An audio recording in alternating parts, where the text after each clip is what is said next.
Dave Dombrowski runs the Phillies. There you see him. He's in Clearwater. Dave, welcome back. How are you today, pal? Okay? I'm doing great, Mad Dog. How about yourself? Doing well. Let's do Nashville first. I know you were working with them.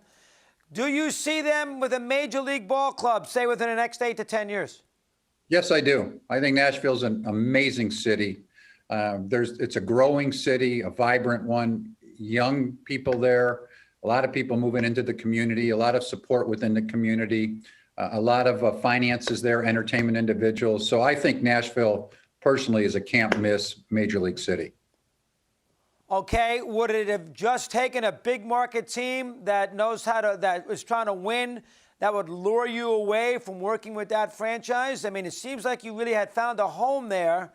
And if you were not going to come back to just work for anybody, that it had to be a team that really wants to win. Do I have that read correctly? Well, partially, but not totally. Really, I would have stayed there. I think the difference, and you said it in your question, in 8 to 10 years, I don't know the time frame, but people in Major League Baseball who I've known for years were very helpful to me in saying that the time frame that we were hoping expansion would come to Nashville, I don't think it's going to happen that quickly.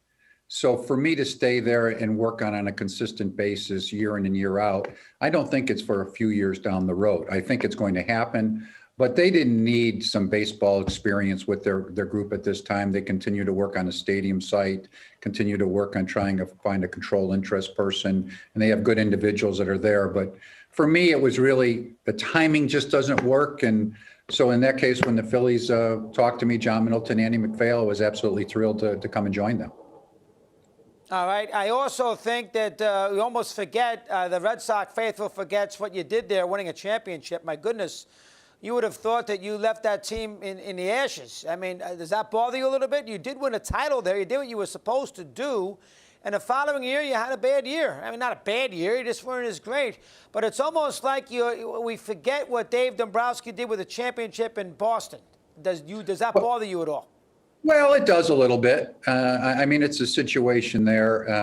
I mean, people can do whatever they want from a decision perspective. But when you say that, a bad year, and we did win 84 games with 3 of our main starting pitchers get hurt. But they also, I mean, to me, I think not only winning in 18, but we did win the division in 16 and 17, too. So there was some consistency, and we fell down. I think the club would have been good for years to come still based upon that, and even with adjustments made. But that's how life goes, and you have to move on. You don't control those type of things. But I actually think we had a good run when I was there, and not only myself, but the other individuals in the baseball end of the operation did a tremendous job. There you go. All right, the Phillies. We all thought that maybe they would not re-sign Realmuto, and, certainly Didi, same thing. And maybe Steve Cohen had a little something to do with it. Maybe the fact that you're not going to sit there and watch the team fall apart. You want to win now and not change the ownership's viewpoint of what could be done in 2021. Do I have that read right? What's your thoughts there? I think so. I think so. When it came on board, we had a nice conversation with John Middleton, our control interest individual, and the Buck family, and basically it made the presentation to me that let's not do anything that would be foolhardy for the short term, but let's try to be competitive right off the beginning and from the very start. And when you look at the club and you look at the personnel and you say that Phillies haven't had a winning season in 9 years, and you start looking at some of the players that are on the club, especially if you bring Realmuto and Gregorius back, which we were fortunate enough to do, and you add them to Bryce Harper, and you got Hoskins in the lineup, and you end up having a young guy like Bohm, and McCutcheon's still a solid player. And then 2 starters at the top of the rotation, like Nolan Wheeler and a young guy like Eflin coming. You could see that there's a lot of good talent there. So to just say, okay, we're looking at the future, we're just going to build back, I don't think that's an acceptable situation for us. I think we made a push, and we're trying to add some people that we have and try to compete and win our division this year. A lot of GMs, when they want to become the new team, you want to pick the manager. You can't do that in Philly. Well, you can, but I mean, Girardi's, he got 3 more years to go in his contract. So you would not have taken this job, I bet you, Dave, if you did not like the skipper, because you know that the skipper got there 1 year before you did, so you couldn't make a change if you wanted to. So you have to have a good relationship with Joe. Sounds like you do. What's your take on that? Go ahead. Yes, I love Joe Girardi, and really to me, it's really a real plus of coming to the Phillies organization, because sometimes you wonder about, okay, who's the manager? How are they going to handle things? I don't have to worry about any of those things. Field is going to be run well. You're going to be spring training will be well coordinated, and you don't have any issues in that regard. I've always had a good relationship with Joe, even when he was with the Yankees. You can't be real close when you're a Yankee Red Sox, but have known Joe throughout the years and had a great relationship with him, not only baseball wise, personally to some extent. And we vacationed just in happenstance at the same place in the past. And I've really had a great deal of respect, and I'm happy to be working with him. All right, the bullpen. We know that was a big bugaboo last year. You know how bullpens go, Dave. I'm going to tell you. Sometimes the same bullpen one year is awful, and the next year they're lights out. So you don't want to give up on everybody. You've made some additions there, Alvarado and Bradley and what have you. This bullpen can't blow these games. This is hard. But I think they will be better just by practice. They should be a little better. What's your take on the Philly bullpen here as we begin a year and begin spring training? Well, I think it'll be much improved. And like you said, it would almost be improved just to show up. I mean, last year was such a disaster for them in so many ways. Almost anything that happened in a negative basis. But when you add guys like Archie Bradley, and then you add a position where, we have Neris already. Alvarado has a great arm. We think he's healthy at this point. We just signed Kinsler as a non-roster invitee. There are a couple of arms that they really like in the organization in the bullpen. That came up that are youngsters. Brogdon and Romero are a couple guys. So we have some young arms that have some good velocity. We picked up Coonrod from San Francisco. So it'll be a remade bullpen, but we think can be in a situation, can be a strength for us as we go through spring training and head into the season. I know you want Realmuto back, but his market kind of fell off. I know you went out to Oklahoma City to see him.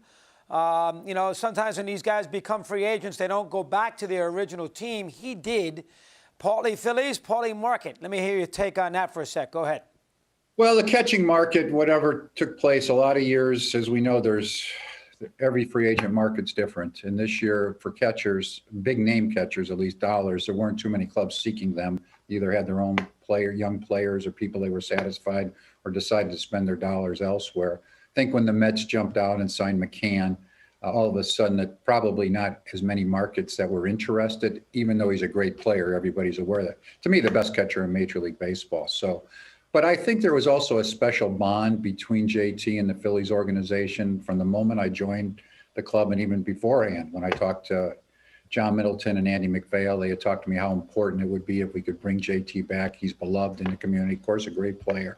He loves the Phillies organization. And as we know, these things are not often easy, but as it fell through, it just made sense to have the type of marriage that took place. So it was a coincidence that was out with my wife Carrie, and we were in a position that her Uncle John picked us up. We were in Norman, and JT lived close to there. And so we were able to meet him when we landed for Christmas time, and spent an hour and a half with he and his wife, Lexi, and really had a great communication and great time. And perhaps that helped at the time, but I think it was really the bond that had been formed already between JT ownership, the city, and the players that really made this happen.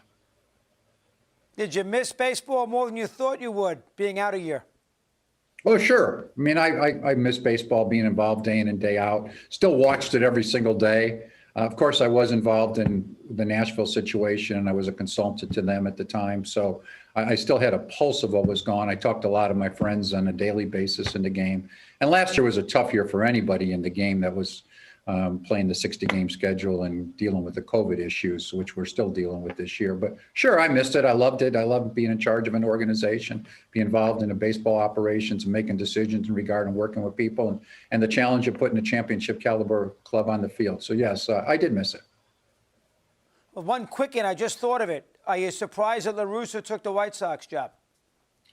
Well, not really. I mean, Tony had that, I was with him for 2 straight years, and he was in a position that he's so smart and knowledgeable about the game of baseball. What really made the difference, I think, for him, he had a desire to do so. He's knowledgeable enough to do so. He relates with young people and stays abreast of what's going on.